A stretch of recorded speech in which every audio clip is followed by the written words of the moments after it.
I love variety in my life when it comes to food. The more exotic, the better. The more spice, the happier. All four of my children inherited this love of unique taste from me. We may have been out of milk, eggs, bread, and meat when they were growing up, but by golly, we always had condiments aplenty. I remember one of the kids as a teenager opening the fridge and hollering something like, "Mom, what can I make for a snack with 20 kinds of mustard, a jar of pickle relish, mango chutney, and 13 kinds of barbecue sauce?" Even today, my motto is, it's all about the sauce.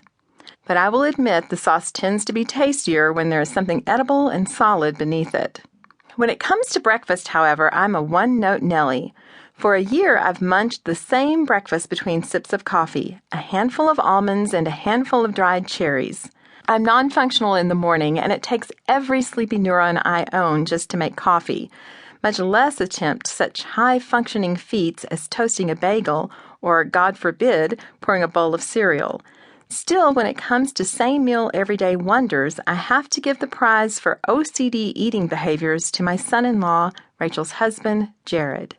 He gets enamored with one dish like nobody I've ever seen. He happily enjoys the same lunch every day, a peanut butter and honey sandwich, never tires of it, and never varies the formula. I am certain that if Jared lived in the day when God got on his most famous one-meal wonder streak, serving a manna-only menu for years, my laid-back son-in-law would have reacted only with gratitude and nary a complaint. He'd have sung a sincere blessing over his plain vanilla manna, freshly dropped from the heavens day after day. I, on the other hand, would be trying to spice it up in any way possible with whatever herb, plant, or cacti I could scrounge up in the desert, a Jewish version of Bubba from Forrest Gump. Yenta Bubba. Oy vey, you can barbecue it, broil it, or bake it.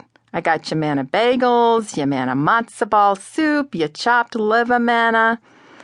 Currently, Jared is on a 2-year guacamole and tortilla chip streak. In fact, he gets a little nervous if there isn't a lineup of correctly ripening avocados on the kitchen counter. Some ripe for today, a few that will be ripe tomorrow, and a couple that will ripen for the next day. A 3-day supply gives him real peace of mind. Rachel has come to expect his daily call on the way home from work, asking, "Do you need me to get anything at the store? Milk? Bread? Avocados?" "I thought I was supposed to be the one with the food cravings right now," Rachel said in a phone conversation when she was still newly pregnant, the baby now the size of an olive. "I'm just glad he's on to a new favorite food. Thank goodness he's finally off the roasted corned bean salsa kick." She paused and sighed. "I swear our marriage could have come to a screeching halt over his daily bean salsa addiction."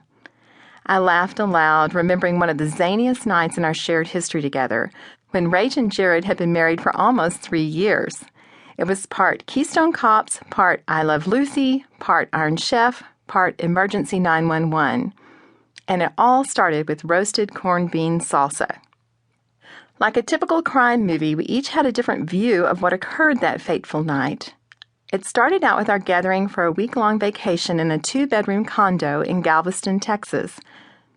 Greg and I were tucked in bed, he was reading a book, and I was well on my way to dreamland. My parents were in another room also getting ready for their midsummer night's dream.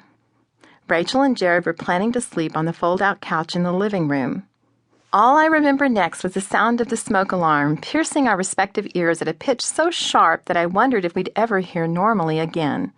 I walked out of the bedroom and into the kitchen just in time to see Jared catapult over the back of the couch in a botched effort to reach the smoke alarm to turn it off.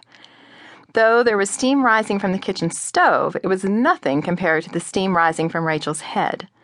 My mother, whom my kids call Granny, had emerged in her robe at the sound of the alarm and was now doubled over in laughter.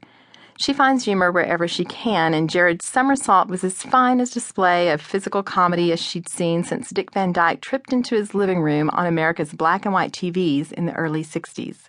My father sort of stumble-walked from their bedroom now, holding his ears, looking like a confused toddler.